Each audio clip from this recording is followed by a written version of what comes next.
This video looks at the interior structure of a Kerr black hole and identifies the conditions under which the various surfaces, such as the event horizons and the stationary limit surfaces, are formed. It shows the geometry of these surfaces are axisymmetric ellipsoids that are flattened in the direction of the rotation of the axis of rotation. Alright, the Kerr line element in Boyer-Linquist coordinates is given by this, as derived in previous videos, where rho squared is r squared plus a squared cos squared theta, and delta is a squared plus r squared minus 2gmr and c squared. It has angular momentum, the rotating black hole. The Kerr rotating black hole is an angular momentum A of per unit of mass, angular momentum per unit of mass of J over mc. A is J over mc. Now, as you expect, if we set A equals to 0, we recover the Schwarzschild line element, which is this object here, and you can see that coming from here. A goes to 0, the cross term drops out, so it becomes purely diagonal and highly symmetric. In delta, A goes to 0 here, and rho, the A bit disappears, so we get R over that. And this becomes the Schwarzschild line element. If you go through bit by bit, you can see for yourself that that's the case. Alright. Now, to see the underlying geometry here, let's just remove M, set it to 0, and we're not turning off the gravitational field, if you like, or anything like that. We want to see what this looks like without the mass involved. And when we do that, we set M to 0. This, again, cross term disappears here. This bit disappears and becomes just -1. And what we get is this object here, which we've seen before in a previous video in the derivation of the line element for Kerr geometry. But these coordinates here are, if you like, elliptical coordinates. They're not spherical coordinates. They don't describe a sphere. They describe an elliptical oblate ellipsoid.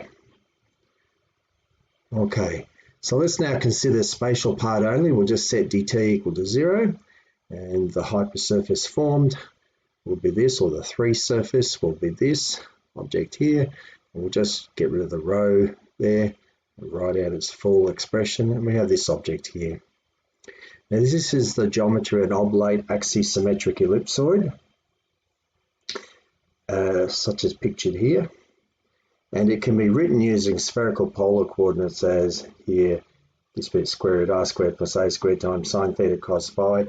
Now, spherical polar coordinates don't have the a squared, but the addition of that causes the dilation in the x and y directions, and so it's wider in these directions than it is in the vertical direction along the z-axis. Z is r cos theta, but x and y have this extra a squared factor in there, extra a squared term. Okay, and this gives us an oblate axisymmetric ellipsoid. Alright, by contrast, the line element for a sphere is this object here. Okay, there's no a term in there, so that gives us a sphere. Now, to describe the Schwarzschild geometry as a two-surface embedded in three-dimensional Euclidean space, we first set r equal to a constant value, dr is 0, and dt equals 0, to get the two-surface formed by this, d sigma squared, the line element d sigma squared for two surface Schwarzschild. In the Schwarzschild case, we get capital R squared d theta squared plus capital R squared sine squared theta d phi squared. R is a constant here, capital R is a constant. Okay, and we get a sphere that describes the surface of a sphere. All right, to describe the Kerr geometry as a two-surface embedded in three-dimensional Euclidean space, so as a hypersurface, two-surface, first we set R equals capital R again. dr is 0, dt is 0, again the same thing, and we produce this object here. Now, this is the line element of the surface, describing the surface of this object here, an axisymmetric ellipsoid. Very different to a sphere. Okay, extended, dilated in the x and y directions, okay, flattened in the z direction if you like, okay, and two very different shapes. So the sphere is described by this, and the axisymmetric ellipsoid is described by this. And notice we still keep that m term, the mass term, that plays a factor as well. Okay, they're two very different. Highly symmetric sphere and the axisymmetric, which is symmetric around the axis for rotations around the vertical axis here, but a very different shape to the sphere. That'll be important in the rest of the video. Now, the Kerr metric in Boyer-Linquist coordinates is singular when rho equals 0 and delta equals 0. I didn't put that in here. Now, just at rho equals 0, the curvature scalar, or the Kretschmann invariant curvature scalar, Kretschmann scalar, or the invariant curvature scalar, is this object here, Riemann tensor with indexes up and all down, multiplied together, shows that only rho equals 0 is a real physical singularity. Now, that'll be subject of a separate video. I don't need to go into that here. That is a separate video I'll go into, just as I did for the Schwarzschild case. I'll also have a look for the Kerr rotating black hole case. So I'll have a look at this in a separate video. Now, rho equals 0, so rho squared equals r squared plus a squared cos squared theta is 0. Well, that implies to solve that we need r equals 0 and theta equals pi on 2. Cos of pi on 2 is 0 and cos squared of 0 is 0. And so this all goes to 0 for this condition. Now, from our coordinates we get, these were the coordinates that specify the axisymmetric oblate ellipsoid, and if we set r to 0 and we set theta to pi on 2, sine pi on 2 is 1, sine pi on 2 is 1, and what we get is r is 0, and here we get square root of a squared, which is a, so we get x is a cos phi, and here we get y equals a sine phi because r is 0, sine pi on 2 is 1, and so we get y equals a sine phi. And here r equals 0, so z equals 0. So what we've got, this gives us a ring of radius a. These are polar coordinates in the equatorial plane, in the xy plane. It's a circle. Gives us a ring of radius a in the equatorial plane where z equals 0. Z equals 0 tells us we're in the equatorial plane. And so we have x squared plus y squared is a squared and z equals 0. And so that gives our first hint of what's going on in the Kerr geometry, the fact that rho equals 0 is a singularity, and it's a real physical singularity, as the Kretschmann scale will indicate. It blows up at that point. Okay, so a ring singularity of coordinate radius a lying in the equatorial plane, z equals 0. Here it is.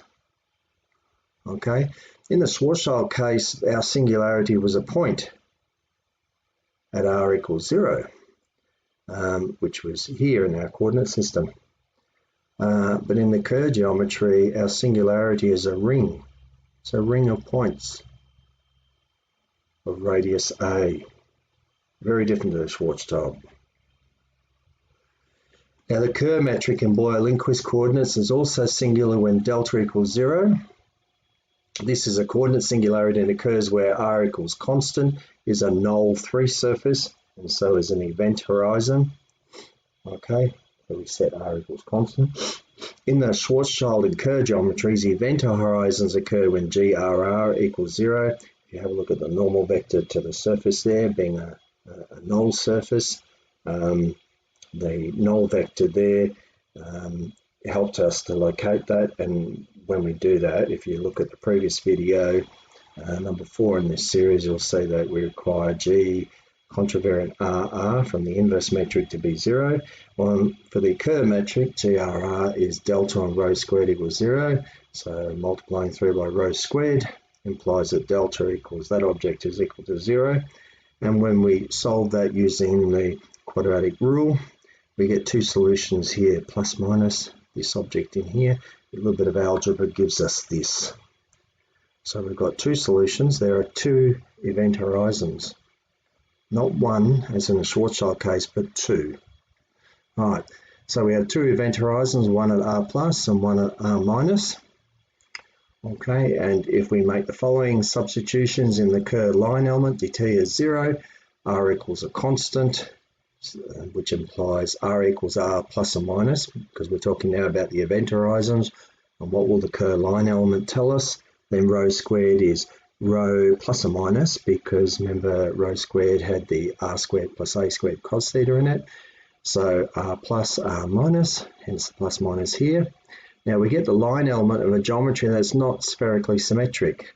We've seen this right at the start of the video. This is not, this two surface here, described here, this two surface is not that of a sphere. If we embed this two surface in three-dimensional Euclidean space, we get an axisymmetric ellipsoid. In the limit, A approaches 0, okay, we get R equals 2gm on c squared and R equals 0, and the geometry becomes that of the Schwarzschild case. So if A went to 0 here, we would end up with the case for the Schwarzschild spherical surface. All right, so the two event horizons of the Kerr geometry, just as in the Schwarzschild case, particles can only cross these surfaces in one direction. They are an event horizon. As we saw in the last video, they can only go in one direction, and that's inwards. So R plus is the outer red surface here, and R minus, the outer event horizon, the inner event horizon. You can see here gm on c squared plus this object, whereas gm on c squared minus this object here.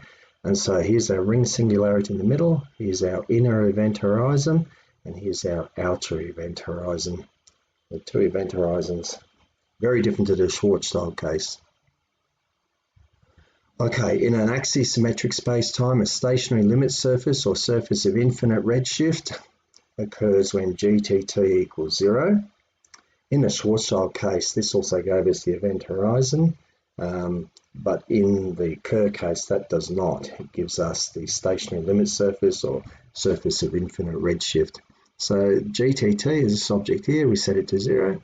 Solving it then, so multiply by -1, and then take the second term here on the right over on the left, sorry, second term on the left, take it over to the right, multiply by rho squared. We've got this object here. Now rho squared is this, is that, which is this business here. Okay. Now this is the stationary limit surface, not the event horizon. Again, we apply the quadratic rule, and there are two solutions here. A little bit of algebra tidies this up. Taking this under the radical becomes 4. The 2 and the 2 cancel here. Taking it under the radical, 2 squared, 4, cancels out here, 4 cancels out here, and we're left with this object here. So there's two solutions, gm on c squared plus or minus the square root of everything under here. Okay, now notice in the event horizon there was no cos squared theta, whereas in the stationary limit surface there is that cos squared theta factor. Okay, this means we have two stationary limit surfaces, Rs plus and Rs minus. Now if we make the following substitutions in the Kerr line element, dt equals 0, R equals constant, so we're producing a two surface, and the constant will be Rs plus or minus, either one of these surfaces. So rho squared becomes rho squared S plus or minus, given that rho contains an R squared term, and we're setting R to a constant. So once again, we let the line element of a, so once again, we get the line element of a geometry that is not spherically symmetric. This is not the geometry of a sphere. It's the geometry of an axisymmetric ellipsoid, oblate. So dilated in the X and Y directions, not in the Z. If we embed this two surface in three-dimensional Euclidean space, we get an axisymmetric ellipsoid. Again, in the limit A approaches 0, we get R equals 2gm on c squared and R equals 0, and the geometry becomes that of the Schwarzschild case. So that rotation factor A, that rotation, that angular momentum per unit of mass times c is a very important factor, because in the Schwarzschild case, obviously you don't have that. And so a equals 0 takes us back to the Schwarzschild case. And when that happens, these two types of surfaces coincide. Once we take a to 0, the two surfaces s plus s minus coincide. And they coincide with the event horizon. All right, so the two stationary limit surfaces of the Kerr geometry, the yellow one here is the outer one, and the blue one here is the inner one. And just notice immediately, remember the green one was the inner event horizon and the red one was the outer event horizon. Now notice RS minus coincides with the ring singularity in the equatorial plane, because here theta equals pi on 2, r equals 0. So RS minus is this object here. So in the equatorial plane, theta is pi on 2. Cos of pi on 2 is 0, so cos squared of 0 is 0. That drops off, and we're left now with gm on c squared minus the square root of gm on c squared all squared, which means they cancel out. We get rs minus is 0. R equals 0 and theta equals pi on 2 was at the start of near the start of the video was our solution and gave us the ring singularity in the red bit. So the inner stationary limit surface coincides with the ring singularity here. Hence that's what's shown here. Okay. Now note that RS plus is larger at the equator than R plus. Remember, this is the stationary limit surface, the outer stationary limit surface, and this is the outer event horizon. And notice the outer stationary limit surface encompassed within it the event horizon R plus. So can we check that that's actually the case? Now, at the poles, if I go back a bit, at the poles we're saying these two are the same. Okay, here's the outer event horizon, here's the outer stationary limit surface. We're saying they're the same at the poles, so we'll check that in a minute. And then we're saying that the stationary limit surface extends past the event horizon at the equator. So we're going to check that. That's at pi on 2. All right, so at the poles, theta equals 0, or pi. Northern pole is 0, southern pole is pi. And cos squared of 0 is 1, and cos squared of pi. Cos of pi is -1, but square root is +1, so both of these are equal to each other to the value of +1. Now, the stationary limit surface at theta equals 0 gives us this object here, which is this, and that is just the event horizon at theta equals 0. At pi, the southern pole, again, same thing. Okay, this will come to 1, and so we get this object here, okay, again, which is R plus. So at the poles, the stationary limit surface and the event horizon coincide. They share the coincidence at the same point. Let's have a look in the equatorial plane now. Theta equals pi on 2, and here, cos squared pi on 2 is 0. Cos of pi on 2 is 0, square root is still 0. So RS plus, the outer stationary limit surface, at pi on 2 is this object here. We've seen that this here is 0, so that drops out. And what we're left with is gm on c squared plus the square root of gm all over c squared all squared. And so we end up with two of these, 2gm on c squared. And that is greater, 2gm on c squared is greater than the outer event horizon. Remember, the outer event horizon is this object here, gm on c squared, one of them, not two of them, plus the square root of this object here minus this bit. So if we take this away and take the square root of it, it's going to be smaller than just gm on c squared. And so what happens is that this works out to be less than this. So in the equatorial plane, the stationary limit surface sits past outside beyond the event horizon, and we can see that clearly this is greater than all of this.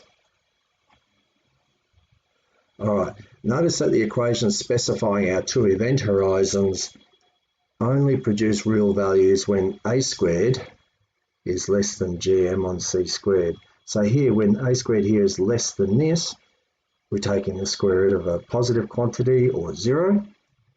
And so what happens here is that this produces real values. If this were equal to, and I thought I'd change that, so if a squared is equal to or less than, when these two are equal, this is 0, we still produce a real value. Now rewriting gives a is equal to less than gm on c squared.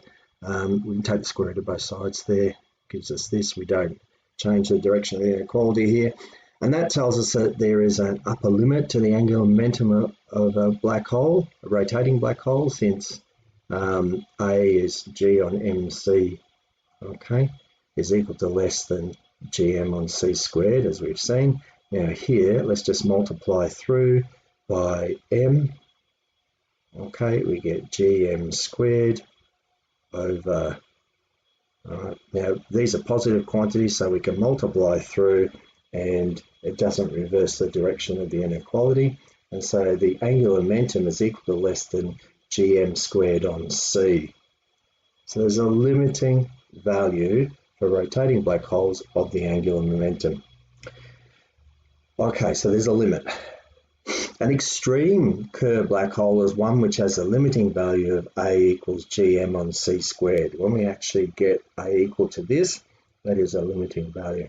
At this value, the two event horizons actually coincide, because if that squared is equal to that squared, they cancel out and we're just left with this value here. And which means that we get R plus and minus is just this value here. Okay, so the two event horizons coincide.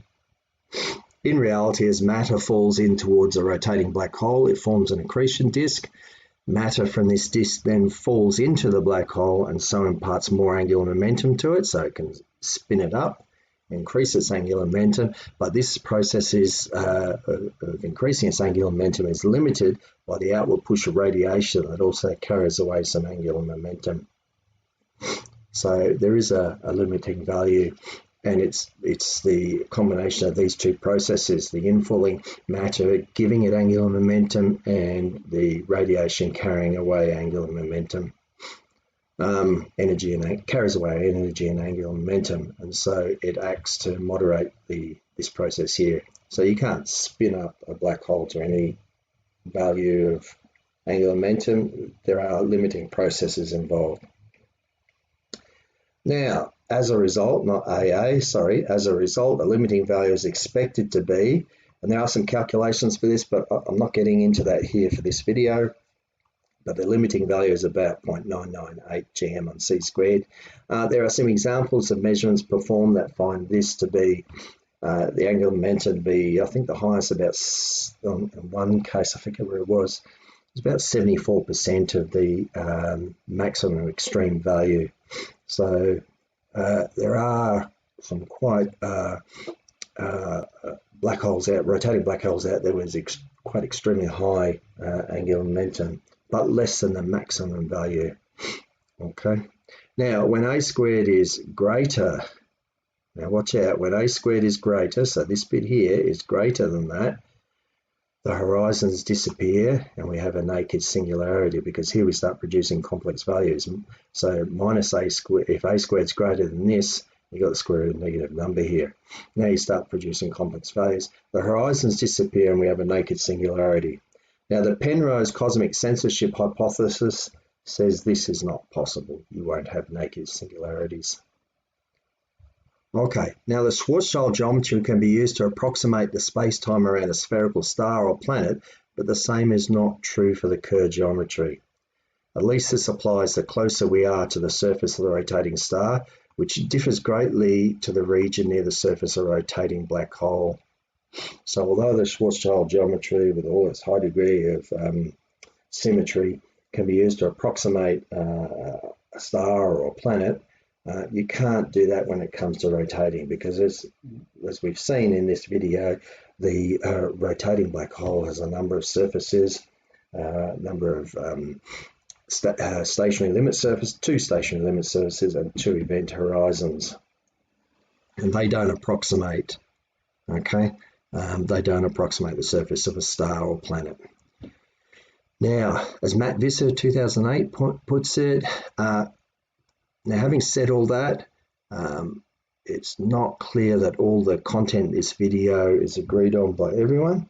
There do seem to be arguments for some of the inner structure, the inner event horizon and the inner stationary limit surface perhaps don't form. They're not stable enough in a rotating black hole. Because remember, in a rotating black hole, the angular momentum adds to the energy, which in turn creates its own gravitational field, unlike in the Newtonian case where it doesn't. Anything that generates energy and so on has its own, the energy itself that generated then has its own gravitational field and it feeds into it. So whether or not a structure would, like shown in the video, would form or not is not entirely clear. Not everyone agrees. So as he puts it in his paper here, it is not true that the space-time geometry in the vacuum region outside a generic rotating star or planet is a part of the Kerr geometry. The best result one can obtain is the much milder statement that outside a rotating star or planet, the geometry asymptotically approaches the Kerr geometry. So at best, you can't really use the Kerr geometry to approximate a rotating star or a planet, except perhaps in the asymptotic limit as you move further and further away. I mean, with a rotating star or planet, you're still going to have frame dragging. It would be extremely mild. The Gravity B probe was trying to look at that, but very mild. Anyway, his paper I'll include in the description below the video. Now, there is not unanimous agreement on the interior structure of a rotating black hole. Again, from Matt Visser. However, you should not physically trust in the inner horizon or the inner ergo surface, meaning the inner stationary limit surface. Although they are certainly there as mathematical solutions of the exact vacuum Einstein equations, there are good physics reasons to suspect that the region at and inside the inner horizon, which can be shown to be a Cauchy horizon, stationary limit surface, is grossly unstable, even classically, and unlikely to form in any real astrophysics collapse. So again, this comes from the same paper there. So there's not unanimous agreement that these structures form. Certainly they do mathematically, but whether or not in a real physical situation they would, perhaps it's too unstable. The angular momentum and other factors feed back into the field equations, feed back into the field, whether or not it's not entirely clear, even though mathematically it appears to be clear. So this paper I'm going to include in the video description below.